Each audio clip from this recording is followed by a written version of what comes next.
1931. Puyi, the former emperor of China, twice crowned and deposed as a child, has been aiming to reclaim his throne since he was evicted from the Forbidden City in 1924.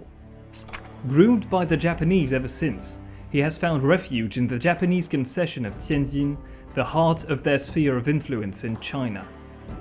Puyi now wants to take up on their offer to make him an emperor again.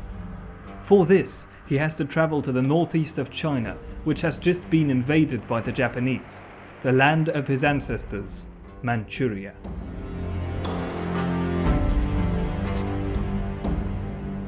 The Japanese knew they had to move their potential puppet as soon as possible. To convince Puyi to leave Tianjin, Imperial Japanese Army General Doihara Kenji organized riots in the city threatening him directly. He then blamed Chinese warlords for the agitation and dispatched Japanese soldiers around Puyi's residence, officially to protect the deposed emperor. Worried about the events, Puyi accepted to be taken to Manchuria immediately.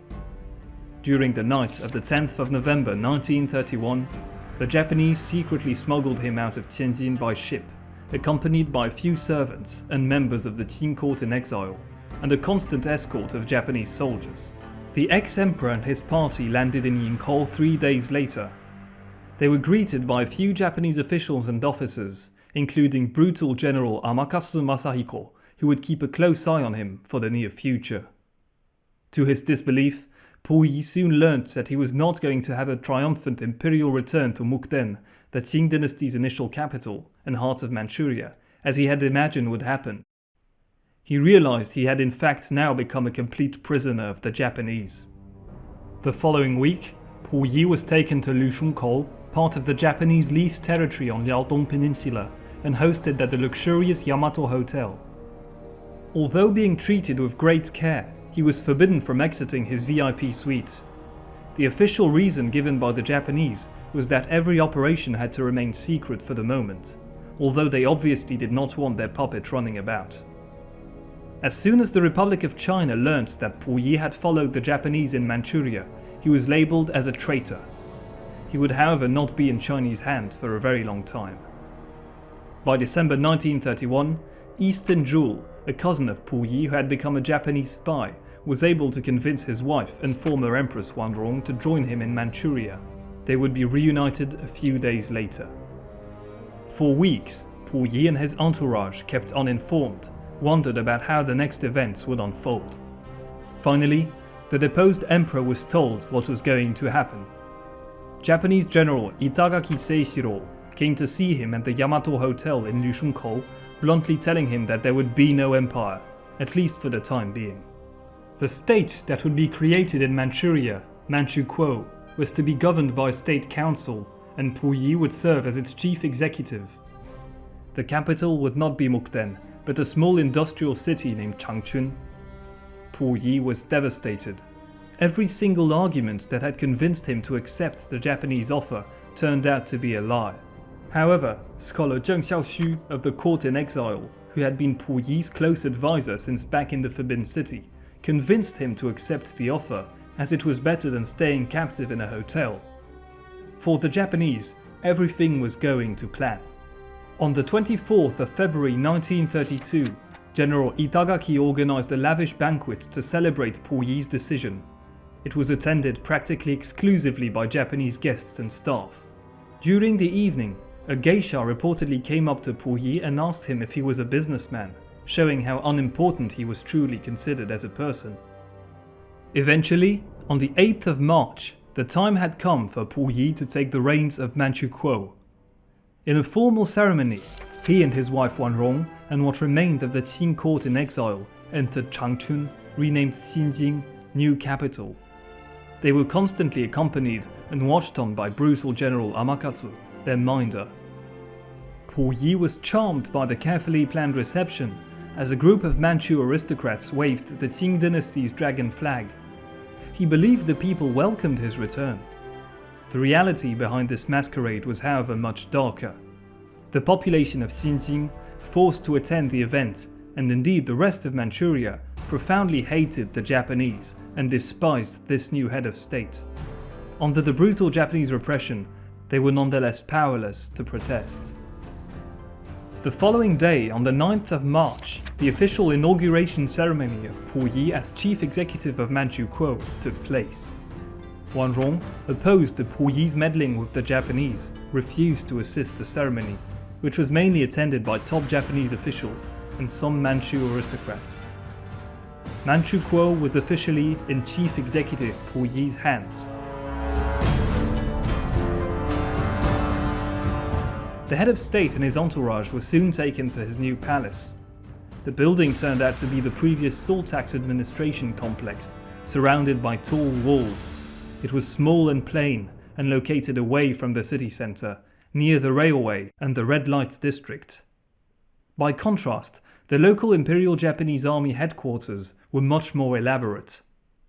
Puyi would actually find himself trapped in the salt tax palace, as the Japanese would not let him leave the compound except when they needed to use him. Despite being one of the most industrialized areas on the continent, Manchuria's population was poor and the region was infamous for its huge crime rate. Korean, Chinese and Russian gangs brutally run whole urban zones. The Russian Fascist Party, born locally and supported by the Japanese, organized kidnappings and extortion. Banditry, which had always been strong in Manchuria since the decline of the Qing dynasty, was a constant problem for the population and Japanese alike. Some nationalist bandits explicitly fought the Japanese in guerrilla tactics ever since their invasion of the region, and would remain a burden for them for over a decade, until the final so-called pacification of Manchukuo in 1942. With this depressing environment, Wanrong fell into complete despair. She hated Manchuria, living in the salt tax palace and attending all the endless ceremonies that took place there. The ex-empress, who had begun smoking recreative opium since Tianjin, gradually increased her consumption to the point of complete addiction. Whenever journalists or officials asked about her, she was excused as being busy with household management, while in reality she was smoking opium or being lethargic.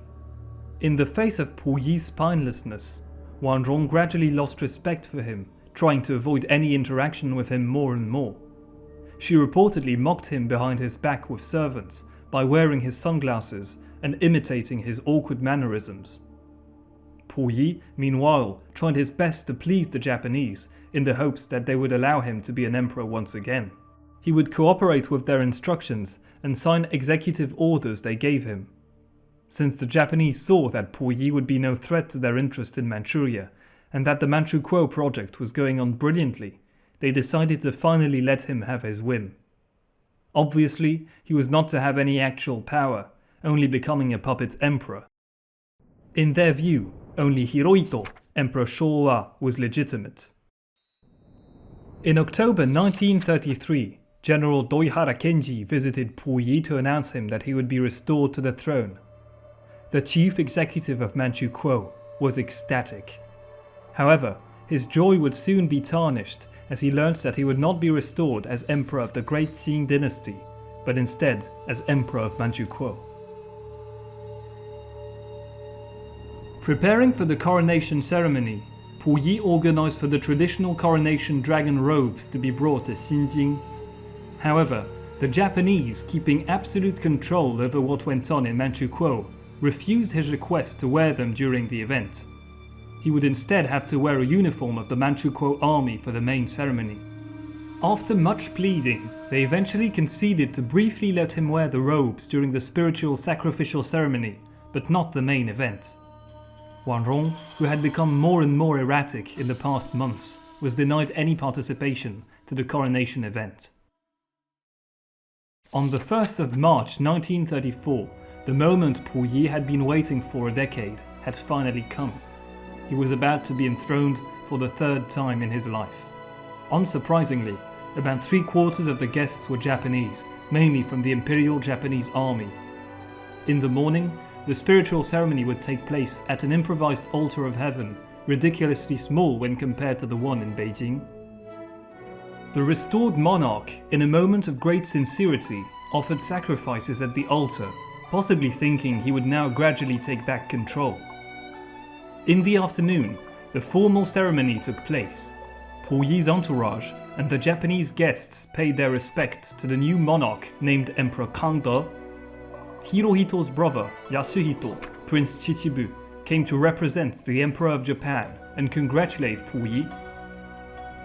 Shortly after the ceremony, two of Puyi's family members he had not seen in a while came from Beijing by train to visit him in the Salt Tax Palace. These were Zaifeng, his father, and teenage Pu Ren, another one of Puyi's younger brothers. The emperor organized a lavish banquet, but soon realized his father Zaifeng was clearly hostile to his involvement with the Japanese.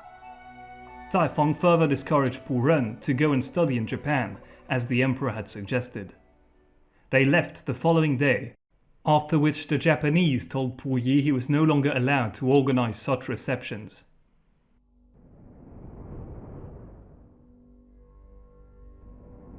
As the official monarch of Manchukuo, Puyi's cultural importance to the country greatly increased, which is exactly what the Japanese wanted. They made him go on official visits to Manchukuo cities, either reviewing Japanese-controlled forces, including the puppet Manchukuo Imperial Army, or opening factories. The Japanese soon made Puyi sign executive orders making Japanese the official language taught in Manchukuo schools, and that the school children would bow towards Tokyo to salute Japanese Emperor Hirohito. In parallel, tens of thousands of Japanese settlers constantly came to the region.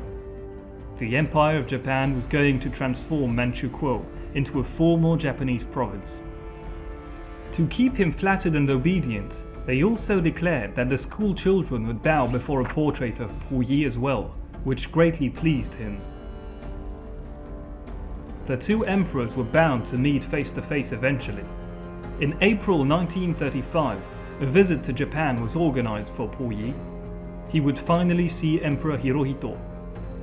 Puyi's prime minister, Zhang Xiaoxu, who had once convinced him to accept the Japanese offer and become head of Manchukuo, refused to come for the state visit.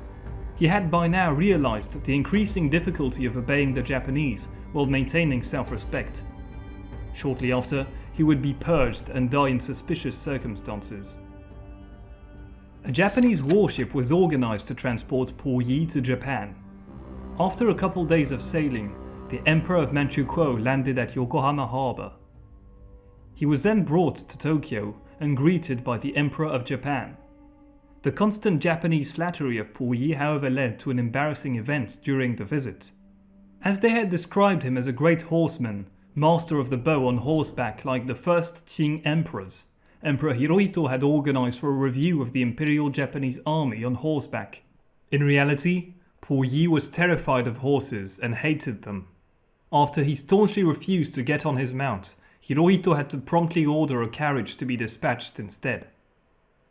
After a couple of weeks of visit to Japan, Puyi returned to Manchukuo to be once more confined to the Salt Tax Palace in Tianjin. That same year, the final nail in the coffin for opium-addicted Wanrong's mental health came. Neglected by her husband, she began an affair with two of the emperor's servants, including his driver. Inevitably, the empress soon became pregnant. This was a great problem for the Japanese. It was not in their interest for their puppets to be humiliated by this affair, nor that he claimed the child as his own and therefore have an heir. They subsequently chose to murder the baby at birth with a lethal injection. The death of Wanrong's baby left her completely destroyed and in mental agony. To cope with the pain, she thereafter constantly smoked opium, living in a permanent fog of narcosis. Puyi, either uninterested or too weak to protest, did not react to the event. He would later grow ashamed of what he would describe himself as a moment of utter cowardice until the end of his life. In the months that followed, the Japanese slowly purged all their opponents in Manchukuo, following their objective to gradually assimilate it into the Japanese Empire. Their targets ranged from blatant anti-Japanese activists to simple supporters of Puyi, gradually isolating him further. The emotional consequence of all these events took their toll on the puppet's emperor. With all his dreams falling apart, his friends disappearing, his wife hating him, and his servants disrespecting him, the Emperor of Manchukuo fell into apathy. As a result, his sadistic tendencies developed in his early days as emperor in the Forbidden City returned, as he had his servants flogged under every possible pretext and cut down their food portions to the point where they were constantly hungry. He otherwise spent hours being idle in his quarters of the Sultan's palace, with a blank expression. In contrast to his own disastrous marriage to Wanrong, a new union within the Aisingioro imperial clan would bring joy and bear fruits. Puyi, the emperor's younger brother, graduated from the Imperial Japanese Army Academy in Tokyo. He was shortly after married to Sagahiro, a Japanese noblewoman and second cousin to Hirohito, in a political move by the Japanese. The ceremony took place on the 3rd of April 1937, after which the newlyweds moved to Manchukuo to stay in the Sultan's palace. A new bill was issued making Puyi, or the first male child of his, who would be half Japanese, the heir to the throne of Manchukuo. In parallel, Puyi would take a new concubine, as he had been monogamous since when Xiu had divorced from him in 1931. Although the Japanese pushed him to take a Japanese girl, Puyi refused. The selected candidate would be 17-year-old Tan Yuling, the daughter of a Qing aristocrat from the Manchu bordered red banner. As a teenager, Tan Yuling was still in school studying in Beijing. She was therefore brought to Manchukuo by train, where she became noble Lady Xiang. The emperor and his new concubine seemingly enjoyed each other's company in the Sultan's palace, although they apparently never engaged in sexual relations.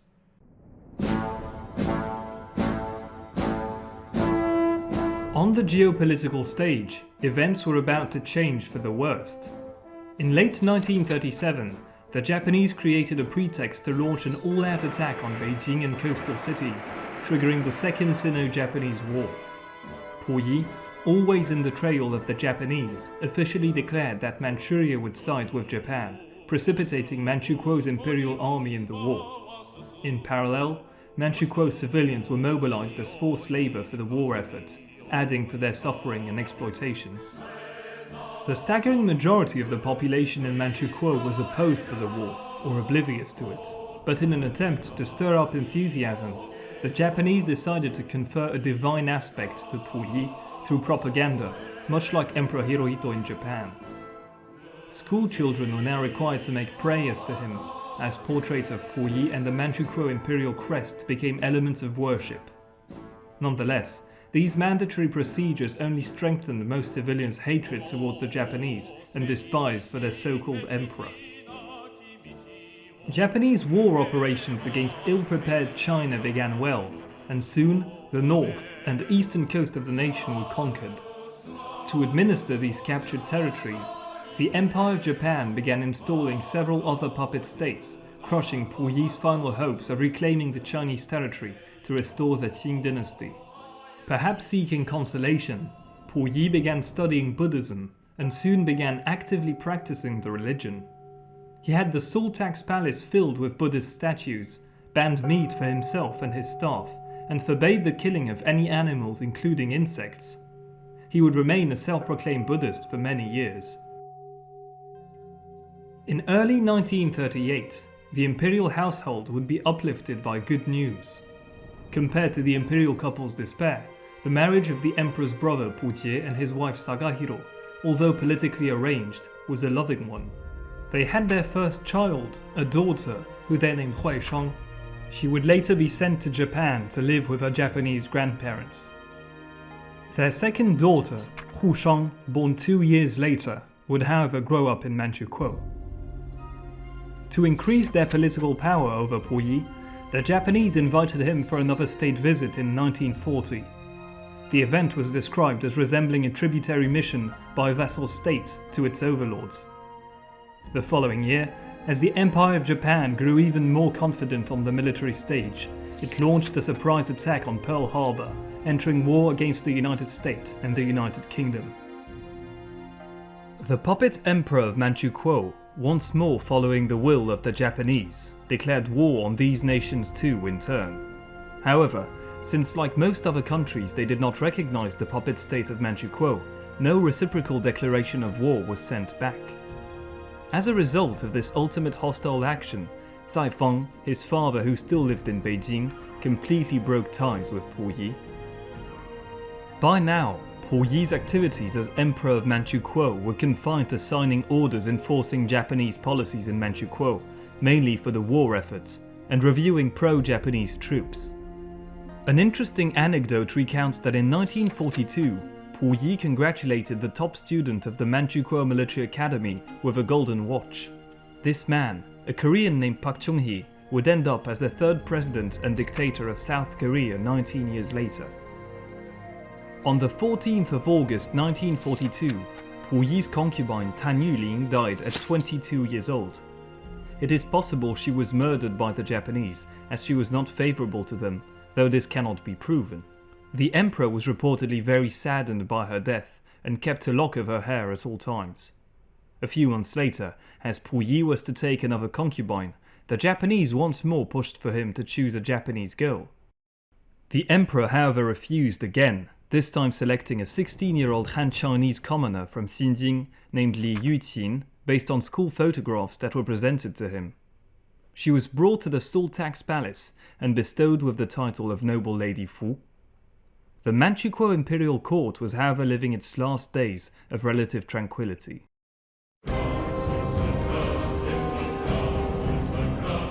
As from 1943, the war took a bad turn for the Japanese. Their imperial armies and navies were gradually defeated on the Pacific theatre. Eventually, the Soviet Union, as a member of the Allies, entered war against the Empire of Japan in 1945.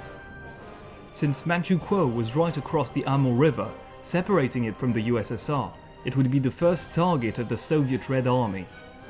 Puyi, who had recently secretly started listening to Chinese radio broadcasts instead of the Japanese propaganda, realized how disastrous the situation actually was. Contrarily to what he was told, the Japanese were losing the war, and Manchukuo would most likely soon be overrun and defeated.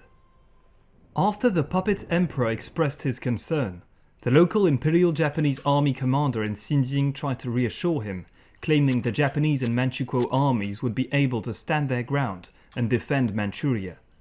However, the Mongolian People's Republic, a satellite state of the USSR, would support the Soviet offensive against Manchukuo, opening up another front in the west.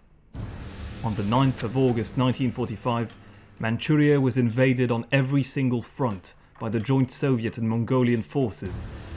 Manchukuo and Japanese forces were unable to hold and disintegrated or were routed. The following day, the same Japanese officer returned to see Puyi in the Salt Tax Palace. His determination had been crushed, and he ordered for an immediate evacuation of the imperial court and Manchukuo government further south by train. As a result, the ambient panic in the rest of Xinjiang spread to the Salt Tax Palace as servants and guards began to flee. Puyi, resolved, took with him many precious jewels and artifacts, the last treasures he had of the Forbidden City, and left for Xinjiang Station, alongside opium-dazed Empress Wanrong, concubine Li Yuqin, as well as his brother Pujie, sister-in-law Hirosaga and their daughter Husheng. Several important ministers and servants were taken along, forming a new court in exile. Along the way to the station, Puyi's car, bearing the imperial crest, was reportedly booed and insulted by the city's population. At Xinjiang Station, the court in exile and dozens of staff and guards boarded a train heading towards Korea, which was still under Japanese control. However, due to the ambient chaos and disorganization, the train could not advance fast. At each station, Japanese settlers and routing soldiers desperately tried to get on, but were pushed back every time. Because of Soviet air raids, the train had to change course several times, eventually arriving at the small mining town of Dalizi on the 14th of August. It would go no further. Puyi and his entourage were taken to a small complex which would become their final palace. The following day, the radio was tuned in to hear Emperor Hirohito's famous dual-voiced broadcast, which Puyi translated to everyone. To their great shock, he announced the unconditional surrender of the Empire of Japan to the Allies, putting an end to the Second World War. With Japan pulled out, Manchukuo would obviously not survive. As the broadcast ended, both brothers reportedly cried out in despair.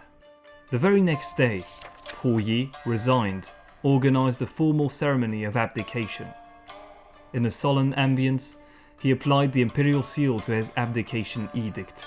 For the third and final time, the last Manchu emperor renounced his throne. Immediately after, Puyi officially dissolved the country, returning Manchuria to China. After 13 years of existence, Manchukuo was no more. As the Soviet Red Army and Chinese Communist guerrilla forces were rapidly gaining territory and arresting every Japanese and Manchukuo figure they could find, it was decided that Dalizi had to be evacuated as well. Some officials, including Prime Minister Zhang Jinghui, returned aboard the train to Xinjing, now renamed Changchun, to try to reach Chiang Kai-shek and make a deal with the Republic of China rather than the Communists. At the same time, a new escape plan to reach Japan was conceived for the court in exile, and a few high-ranking Japanese officers left. It this time involved taking a plane to Japan, organised by the Japanese attaché to the Manchukuo imperial household. Since the aircraft in question had limited available seats, Puyi was pressured by him to abandon the women, as he said they were not in danger.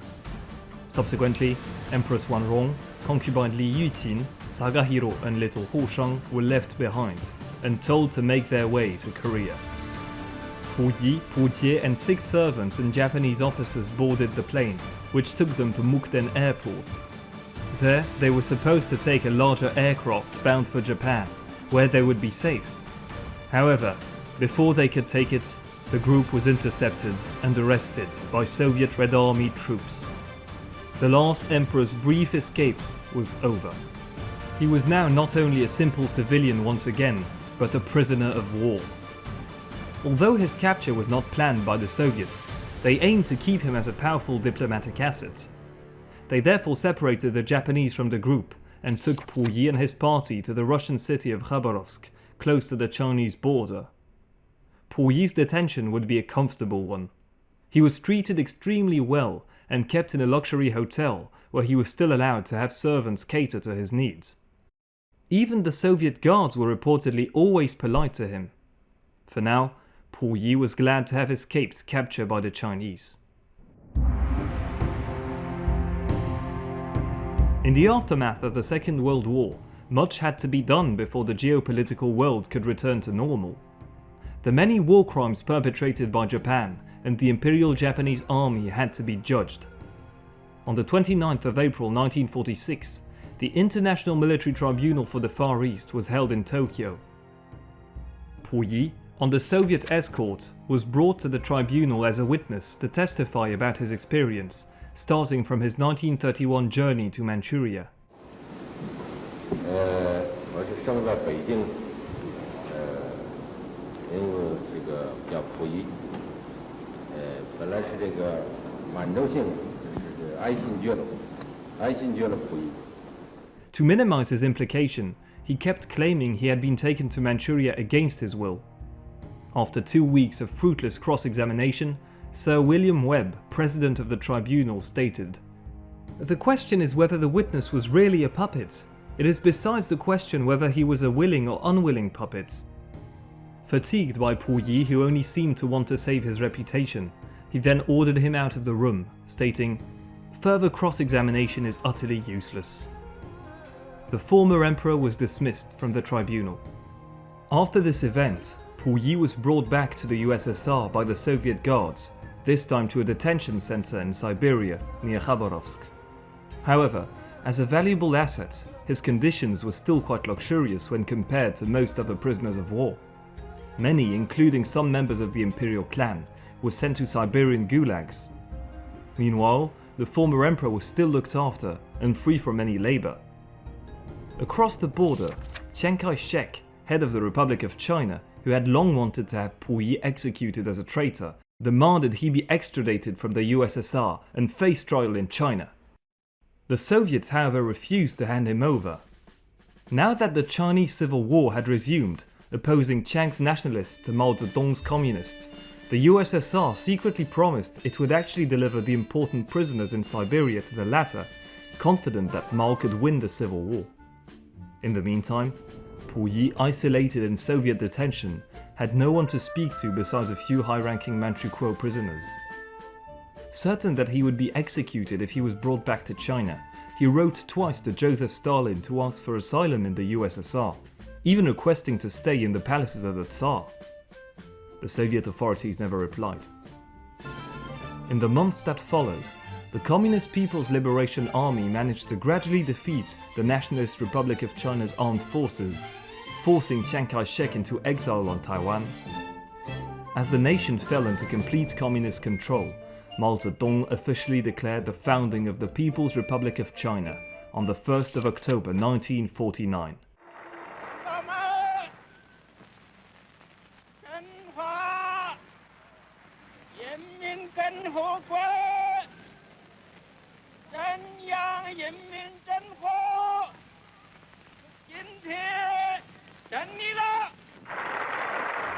After decades of civil war, China was reunited under the red banner of communism. Contrarily to Chiang Kai-shek, the communists did not plan to execute Puyi. Instead, they saw him as an immense opportunity for propaganda. The Russians, during their own communist revolution in 1917, had shot their Tsar. However, if the Chinese could remold their former absolute monarch into a communist, they would prove the efficacy of their policies. Zhou Enlai, Communist China's number 2 leader and at the time foreign minister of the nation, negotiated the return of the prisoners of war under Soviet control. As a talented diplomat, Zhou Enlai was successful in this task. In the summer of 1950, Puyi, other captured members of the imperial family, and the other Manchukuo and Japanese prisoners were assembled at the Sino-Soviet border. The captives were taken across by train and handed over to the People's Liberation Army. Resigned and solemn, the former emperor was convinced he would be shot as soon as he arrived. To his surprise, however, he was actually treated with great care and offered tea and food as a first step in the communist remolding process. The prisoners were taken by train to Fushun in the south of Manchuria and detained in the Fushun War Criminals Management Center. This establishment had been founded by the Japanese in 1936 to detain political prisoners. In an ironic twist of fate, many Japanese were now detained there. In Fushun, the former emperor became prisoner 981. Puyi was reunited with other detained family members, including his brother Puyi, uplifting his spirit. To his astonishment, he was treated relatively well by the guards. A staff member of the Public Security Bureau, Jin Yuan, would act as his main minder and help him adapt to his new situation. Through this merciful treatment, the Communist Chinese authorities aimed to gradually convert him into a good communist. Puyi would ironically be treated the least well by the other inmates. These were Chinese and Japanese high-ranking military or civilian personnel who took helpless Puyi as an easy target now that he was at the same level as them. Having been served as royalty since infancy, the former emperor had never learnt to take care of himself. He was unable to tie his own shoelaces or brush his own teeth, and subsequently greatly struggled in prison. As the ongoing Korean War's frontline reached China's borders, all Fushun inmates were moved to Harbin only a few weeks after they had arrived, as the country joined in the conflict alongside North Korea. Away from this trouble, the real process of communist remolding for the prisoners would now formally begin. Puyi was made to attend communist debates and lectures. Like the other inmates, he was to write down his complete biography. In 1951, he would finally discover what had happened to his wife Empress Wanzhong, who he had last seen over 5 years ago during the attempted escape from Manchukuo. Puyi received a letter from his wife Sagahiro explaining the tragic events that had followed. Wanzhong, Puyi's concubine Li Yuqin, Sagahiro, and her and Puyi's daughter Hu Shang were making their way to Korea, but were eventually denounced and subsequently intercepted by Chinese Communist guerrilla forces in early 1946. In the midst of the Chinese Civil War, they had been moved through a series of different prison camps, where Wanzhong heavily suffered from opium withdrawal, as her personal reserve had run out. Li Yuqin, as a 17-year-old and perceived victim of the Manchukuo regime, was promptly released by the communists, who returned her to her family in Changchun. On the other hand, Wanrong, Sagahiro, and her 5-year-old daughter Husheng remained detained. By now, the former empress had essentially become insane from the withdrawal and was no longer able to care for herself. She spent her days hallucinating and crawling on the floor in a pool of her bodily fluids. Neglected by the guards, only her sister-in-law Sagahiro would take care of her as best she could. However, she and her daughter were eventually separated from Wanrong to be sent to another prison. The former empress, with no one left to care for her, died on the 20th of June 1946 at the age of 39. Sagahiro and her daughter were released a week later and thereafter managed to return to Japan. Upon the discovery of his wife's fate, Puyi reportedly remained impassive. He was now often taken to trips in the countryside to be confronted to local civilians who had been enslaved, tortured, or whose families had died due to the policies he had enforced as head of Manchukuo. Although initially deflecting all blame, Puyi gradually began expressing guilt and shame about his role as Emperor of Manchukuo as months went by. These trips were however stopped during the disastrous Great Leap Forward campaign, as the communist authorities did not want Puyi to see its catastrophic consequences. In another trip outside of prison, the guards took Puyi to see the headquarters of the infamous Unit 731, where the Imperial Japanese Army had conducted atrocities for research on chemical warfare. The former emperor was reportedly devastated by what he learnt and began blaming himself for everything that had happened in Manchukuo. As his feelings of guilt became stronger and stronger, he developed suicidal thoughts. Nonetheless, Jinyuan, his minder for the remolding, comforted him and encouraged him to write down his experience. As more time passed, his communist remolding gradually sank in. The former emperor voluntarily gave out vast amounts of precious jewelry he had been hiding with him since Manchukuo, somewhat gaining respect from guards and inmates alike. On the 10th of March 1956, the communist authorities arranged for a family reunion of the imperial clan. Puyi, Pujie, and 4 other family members in Fushun were taken to see former Prince Zaitao, Puyi's uncle, and 2 sisters. Daifeng, Puyi's father, had died 5 years earlier. Since they were doing relatively well as citizens of the People's Republic of China, the detainees' morale and trust in communism improved. Later that year, the Suez Crisis took place and was adapted into a communist play for the inmates in Fushun prison. Puyi, for the first time, agreed to participate, playing a British left-wing politician accusing the Foreign Secretary, which he reportedly enjoyed. Despite not having spoken it for years, he was able to play out a few lines in English. After this first experience, he would go on to participate in several other communist plays organised in Fushun prison. The authorities were pleased to see that Puyi's case was going well. Around the same time, Puyi's former concubine Li Yuqin, to whom he was still legally married, visited him in prison, asking the staff when he would be released and if she was entitled to receive some of his belongings, namely jade collections. As it became clear that she would not get anything, she officially filed for a divorce in 1958 and remarried immediately after. Puyi was now officially celibate for the first time since his wedding in the Forbidden City in 1922. For his good behaviour and successful remolding, the prison governor returned to Puyi his confiscated French luxury gold watch, an object he had bought in Beijing with Sir Reginald Fleming Johnston in 1924, shortly after his eviction from the Forbidden City. It had huge sentimental value for the ex-emperor and would thereafter be the only valuable object he owned. Unbeknownst to him, his time in Fushun was about to end.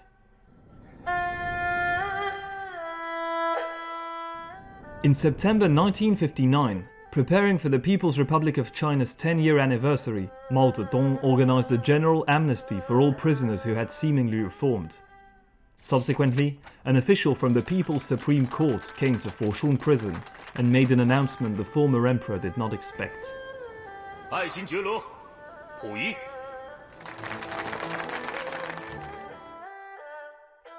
Puyi was a free man. On the 9th of December 1959, the former emperor arrived by train in Beijing, a city he had not seen for 34 years. It had been radically transformed by time, especially after the communist takeover. He was greeted at the station by his younger brother Puren, who he had last seen a teenager after his coronation in Manchukuo in 1934. The now 41-year-old man brought Puyi to his new residence, a small apartment where one of their sisters lived. As a remolded man, Puyi wanted to take part in all collective activities, such as sweeping the streets with other residents and doing house chores, despite his extreme clumsiness. Some habits of his past life would however never be broken, such as remembering to turn off taps, close doors, or learn how to manage money. As part of a familiarization tour of the transformed city of Beijing, Puyi and other released inmates were taken to the Forbidden City. The last time he had seen the place, over 3 decades ago, the compound was falling to desolation, with most areas closed down and walls deteriorating. Now, the Forbidden City was a vibrant and fully restored museum. Puyi was exhilarated and assumed the role of a guide for the visit, detailing every aspect of the compound with excitement. A few weeks later, he even managed to find an elderly former scholar part of the imperial court, who after all these years still swore loyalty to the emperor, who was reportedly embarrassed. It would not be long until the two imperial brothers saw each other again. In early 1960, Puyi was released from the Fushun prison as well. He immediately wanted to reunite with his wife Sagahiro and live with her in Beijing. Puyi, however, due to his new ideology, zealously objected. He was eventually convinced to relax his newfound eagerness and anti-Japanese sentiment, and Sagahiro would soon see her husband again and stay to live with him in Beijing. Shortly after, Zhou Enlai, the People's Republic of China's main administrator, organized a conference for prominent released prisoners in Beijing, including Puyi. During the event, he personally came to him and said he should not feel guilty for any events that had happened during his first tenure as emperor, nor during the 1917 Manchu Restoration, as he was still a child at the time. He nonetheless told him he was responsible for what happened as from his eviction from the Forbidden City. Zhou Enlai then praised his remolding and advised him to write his autobiography. With great enthusiasm, Puyi promptly began the endeavour with the help of ghostwriter Li Wenda. In March 1960, Puyi moved to a small workers' hostel and was given a job as a part-time assistant gardener in the Beijing Botanical Gardens. Forever clumsy, his gardening skills would never improve much, and he spent his work hours performing simple tasks. A new routine gradually set in for the former emperor. Every day, he would work in the gardens for a short time in the morning, then meet up with his ghostwriter Li Wenda, and they would work on his autobiography, either writing or interviewing many former servants and court members. Puyi's celibacy would also come to an end. In early 1962, he was introduced through a fellow former inmate to a hospital employee named Li Shuxian.